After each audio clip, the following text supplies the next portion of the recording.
Hey folks, I'm Tom Vasel. Zee Garcia, hello. Sam Healey, hello. Now, as a Dice Tower, we get to go to many different conventions, but we haven't always got to go to all the conventions.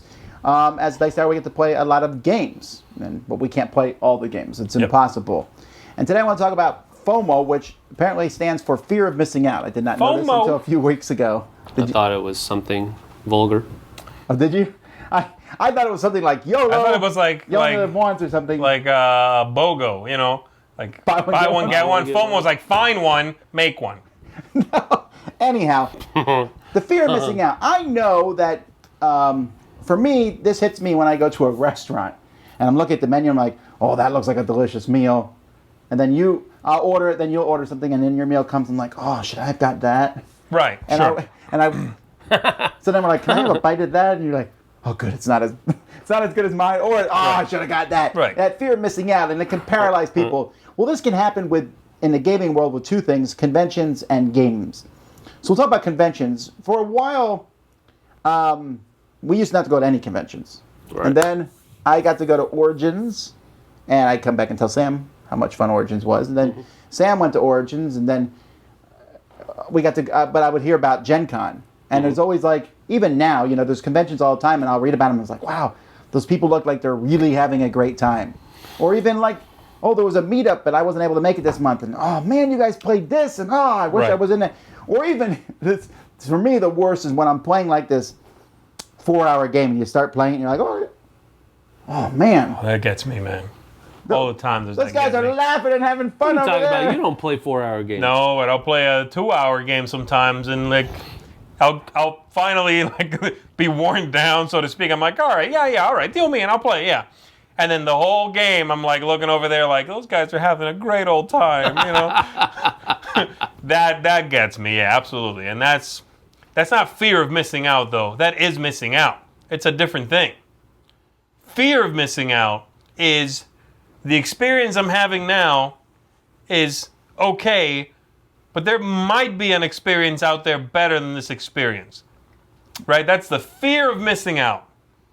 Right. It's not missing out, and there is a difference there, and I think that's what it is. See, that idea, I read an article a long time ago, I think I might have talked about it before, by, I forget who it was from, but it was this really interesting article about a similar concept, which talked about the fact that we as humans produce so much content, books and movies and games and whatever, music, you know, that it's impossible to consume it all.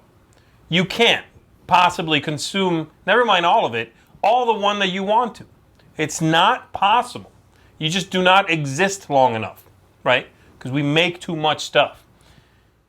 And it really put things into perspective where, you know, it's like, don't worry about trying to buy all this stuff. Don't worry about trying to hoard all these things you're going to get to.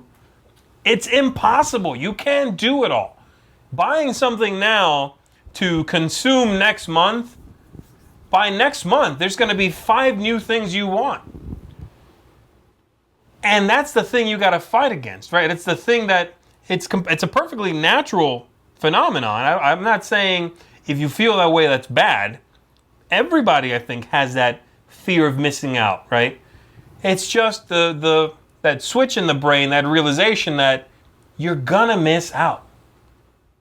It's not you might.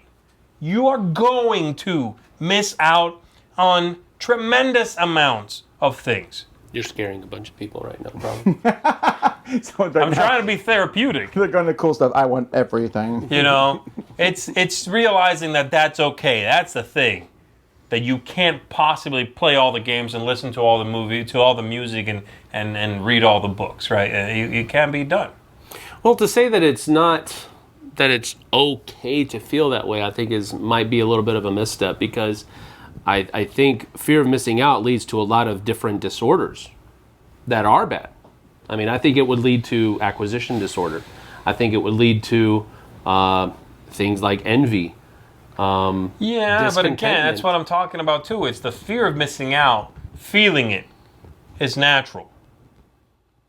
I think acting upon it is problematic. Well, I think even just allowing it to continue is problematic. Well, I mean, if I'm like Tom said, I think if I'm eating a meal and he's eating one and I feel like, man, I'm missing out on that meal, I think that feeling is fine. Me stealing his plate is not okay. But True story. If you linger on that feeling, I mean, if you are passing up enjoyment in front of you for possible enjoyment later, that's a problem. Which is where this leads, naturally. Yeah. That's where it naturally... So allowing it to continue as being a natural thing, I think is a misstep. I guess I kind of disagree with that feeling not being okay. I think that feeling is okay. I think acting on it is not okay. And I do think making strides towards allowing yourself to know it's okay to miss out is the biggie. It's okay to miss out. It's going to happen anyway. And if you work towards letting that sort of, this sounds super yoga-ish, but, allowing that feeling in and then just letting it wash out again, that's okay. It's not going to hurt you to momentarily feel like, oh, I'm missing out on that. You know what? I'm missing out on a lot of stuff. I'm playing a good game as it is right now. It's that concept of out-of-print games, right? It's that whole like, oh, I don't have that game. These 600 just don't do it. They do. They really do. Play some of those. There's people missing out on the ones you have, One place I notice this a lot is at a convention itself, especially the bigger conventions like Origins and Gen Con. Mm-hmm. You literally cannot go to every event. You cannot go to every booth. You cannot see every designer and publisher. I mean, because we try.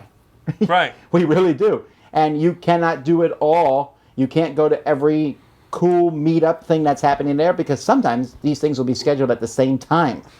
So what do? You got to make a choice, and you got to be content with the choice you make. And if you don't like it, I don't think there's any problem with reevaluating, like, you know what, I didn't enjoy this year, so next time I'll go do something else. Or even sometimes regret, like, whoa, I had a chance to meet so-and-so, and I didn't, and he's never coming back to Gen Con again. Life goes on. And regret is not even what we're talking about. It's okay to regret having... Yeah, but you're fearing that regret. You're That's like, what's bad, yeah. I didn't get to do that, and no. Yeah, that fear of missing out and fear of regret freezes you from making any choices. You're going to miss out on all of it. If you got A and B, you go for B, and later you find out, man, A did turn out to be better. Yeah, but you got B. The fear would have kept you from both. So when you send in those questions and you're like, I want to buy both these games. Scared the crap out of me, by the way. When I want to buy both these games, I don't know which one to buy. Help me to buy one. Just buy one. If you think you'll like both of them, then you'll like one of them. Right. And I think people get caught up in like, oh, I don't want to buy the wrong one. If you think you'll like them both, you probably will. Just buy both of them. Well, that's not good advice. I know. That's what I'm saying. That's what I'm saying, though. I mean, you have to be careful with how you do this. Having discontentment in your life at whatever level you want it to have it there is a dangerous prospect because it leads you to do things that you wouldn't probably logically or normally do. So, I don't know. I just think that having this and saying that having this fear and living with that fear is okay is, oh, man, I'm just not comfortable with that because that fear will produce a drive in you to do something that you wouldn't normally or logically do. I think we also use the word fear. It could be various things. It could be a vague sense of, And I mean, I will admit, I used to when I couldn't go to a convention, I'd sit there and I'm like, man, everyone's here is having fun without me. Mm-hmm. I wish I could go. I get to go to most of the conventions now, but I still don't go to all of them. So like Sam and Zee went to Texas and they come back, we did this and that, and I was like, oh, maybe I should have gone. No, I should not have gone because I needed to do other stuff instead. Right. I can't do everything. I can't play every game. Right. I know that people out there, you need to play this game. Sometimes I have to be like, oh, that game was great. Well, I'm glad you guys had a great time. I'll probably not get to play that game ever. I'll move on to something else. The game's out of print. I'll never get to play it. Oh, well. It is what it is. There are, again, a ton of games out of print. Mm-hmm. If you realize that and you allow that to be okay, that's a great stride in the right direction. Understanding that, man, this game might go out of print. Yeah, like 1,000 other games you're never going to get to play anyway. It's just one more. Just like you have 500 games now. That's fine, because you cannot consume it all. It's just inconceivable. It cannot be done.